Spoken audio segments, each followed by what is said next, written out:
शुक्लाम्बरधरं विष्णुं शशिवर्णं चतुर्भुजं प्रसन्नवदनं ध्यायेत् सर्वविघ्नोपशान्तये।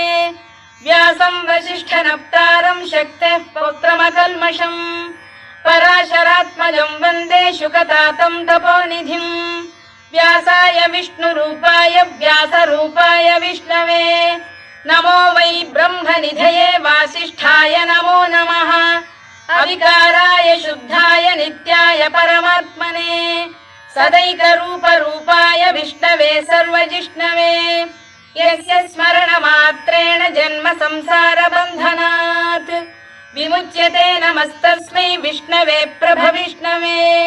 ॐ नमो विष्णवे प्रभविष्णवे। श्रीवैशम्पायन उवाच श्रुत्वा धर्मानशेषेण पावनानि च सर्वशः युधिष्ठिरः शान्तनवं पुनः